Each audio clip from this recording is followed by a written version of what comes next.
ஆண்டவராகிய இயேசு கிறிஸ்துவின் நாமத்தினாலே இந்த பரிசுத்த ஓய்வு நாளிலும் கூட நம்ம கர்த்தருடைய வார்த்தையை தியானிக்கலாம். ஏசாயா 41வது அதிகாரம் 14வது வசனம்.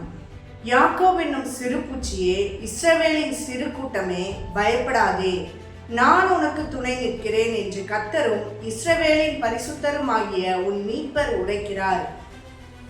ஆண்டவராகிய இயேசு கிறிஸ்து இன்னைக்கு நம்மை பார்த்து தான் சொல்றாருங்க. ஏதோ ஒரு காரியத்தை குறித்து நீங்க பயந்து கொண்டு இருக்கிறீங்களா? இந்த காரியம் எனக்கு நடக்கவே நடக்காதுன்னு சொல்லி கர்த்தர் உங்க வாழ்க்கையில எவ்வளவு வாக்கு தத்தங்களை கொடுத்திருக்கிறார். அந்த வாக்கு தத்தத்தின் நிச்சயங்கள் உங்களுக்குள்ளாக இருக்கா? அந்த வாக்கு தத்தத்துக்காக பொறுமையாக நீங்க காத்திருக்கீங்களா?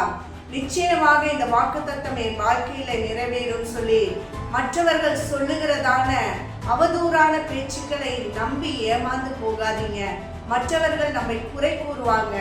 அவங்க சொல்லுவாங்க, ஆண்டவருக்கு காத்திருக்க, இதெல்லாம் நடக்க வாய்ப்பே இல்லைன்னு சொல்லலாம்.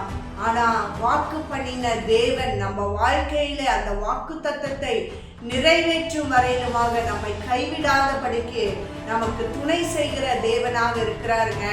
எனக்கு தெரிஞ்ச ஒரு குடும்பம் இருக்காங்க. அந்த குடும்பத்துல பாத்தீங்கன்னா கடன் மாறக்கூடிய சூழ்நிலையே இல்லை. பல லட்சங்கள் கடன் பட்டு அதை அடைக்க முடியாதபடிக்கு தற்கொலைக்கு நேராக இருந்த குடும்பங்கள். ஆனா கர்த்தருடைய வாக்குத்தத்த வார்த்தைகளை அவர்கள் பிடித்து கொண்டவர்களாக கர்த்தருடைய வாக்குத்தத்தத்தை நம்பினார்கள். நம்பி அதன் மேல கைகளை வைத்து, ஆண்டவரே எங்கள் வாழ்க்கையில் அற்புதங்களை செய்யுங்கப்பா, நீங்க மாத்திரம்தான் எங்களுக்கு துணை நிற்கணும்னு சொல்லி அவர்கள் பொறுமையோடு ஜெபித்த போது கர்த்தர் பார்த்தீங்கன்னா அந்த கடன் பிரச்சனைகளை மாற்றி கொடுத்து அவர்கள் வாழ்க்கையில அற்புதங்களை செய்தாருங்க. கர்த்தர் அவர்கள் வாழ்க்கையில துணை நின்றார்.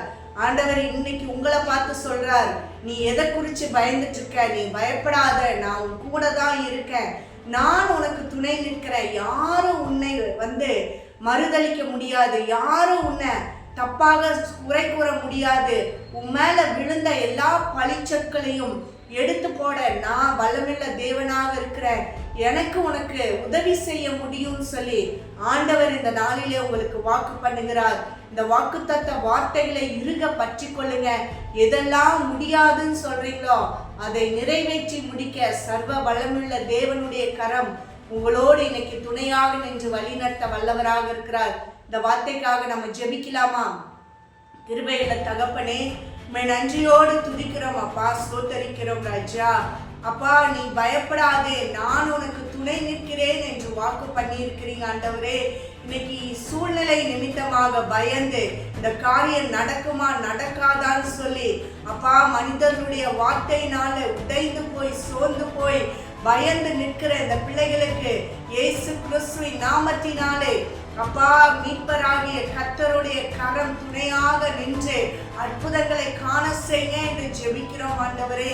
பயந்த எந்த காரியமும் இவர்கள் வாழ்க்கையிலே நடக்காதபடிக்கு கர்த்தர் நீர் ஆச்சரியமாக இவர்களுக்கு உதவி செய்து எல்லா காரியங்களிலும் தப்புவித்து நீங்க வழி நடத்துங்க என்று இயேசு கிறிஸ்துவின் நாமத்தினாலே ஒப்பு கொடுத்து ஜெபிக்கிறேன் ஜீவனுள்ள நல்ல பிதாவே, ஆமென். கர்த்தர் தாமே இந்த வார்த்தையின்படி நம்மை ஆசீர்வதித்து நடத்துவாராக. God bless you.